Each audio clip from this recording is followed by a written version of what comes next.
রমজান মাসে ঈদটা কেন দিয়েছেন জানেন? আবার কোরবানিতে ঈদুল আজহা কেন দিয়েছেন? এই দুই ঈদ আল্লাহ তাআলা দিয়েছেন মূলত দুটি ইবাদতের সিজনকে কেন্দ্র করে। রমজানের গোটা মাস ব্যাপী বান্দা আল্লাহর ইবাদত বন্দেগী করেছে, পরিশ্রম করেছে, শেষ দশক রাত জেগেছে, কোমর বেঁধে ইবাদত বন্দেগী করেছে, লাইলাতুল কদর তালাশ করেছে, তারাবি পড়েছে, কোরআন তেলাওয়াত করেছে, গোটা রমজান জুড়ে অনেক কষ্ট করেছে বান্দা। সেজন্য আল্লাহ রাব্বুল আলামিন আখিরাতে তাকে তো পুরস্কার দিবেনই, দুনিয়াতে নগদ আনন্দ যেন পায়, সেজন্য আল্লাহ তাআলা তাকে ঈদুল ফিতর দান করেছেন।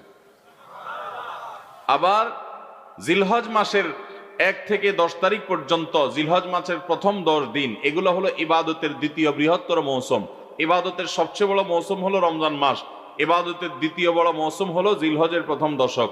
এই জিলহজের প্রথম দশকের যে দিনগুলো আছে, এই দিনগুলোতে ইবাদত বন্দেগী, এই দিনগুলোতে বান্দা জিকির আজকার করবে, আল্লাহর তাকবীর পড়না করবে, আল্লাহর ব্রত বর্ণনা করবে, সে এই দিনগুলোতে নফল রোজা রাখবে, কোরবানি পেশ করবে, হজ ফরজ হলে হজ করবে।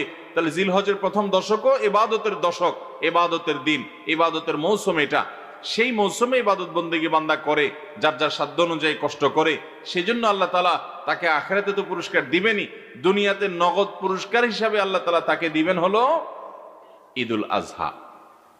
তাহলে এই দুই ঈদ মূলত ইবাদত গুজারদের জন্য। আল্লাহ তাআলার যারা হুকুম পালন করেছে, আল্লাহর বন্দেগী করেছে, ইবাদত বন্দেগী করেছে যারা, তাদের জন্য হলো ঈদুল ফিতর এবং ঈদুল আজহা।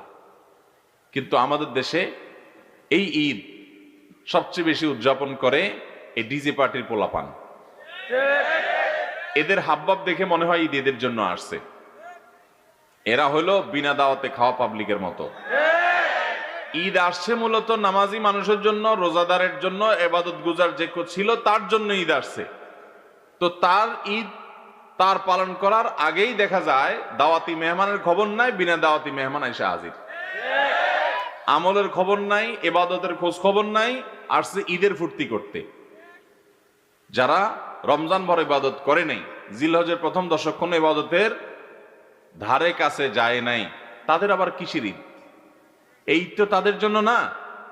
এরা হলো বিনা দাওয়াতে মেহমানের মতো, মূল মেহমানের আগে আগে তারা চেয়ারে বসে আছে।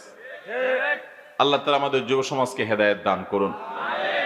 মনে রাখবেন, আমাদের এই দেশে কয়েকটা বর্বর এবং অসভ্য সংস্কৃতি দিন দিন প্রতিষ্ঠিত হয়ে যাচ্ছে। এর মধ্যে একটা হলো এই ডিজে পার্টি, ব্যান্ড পার্টি।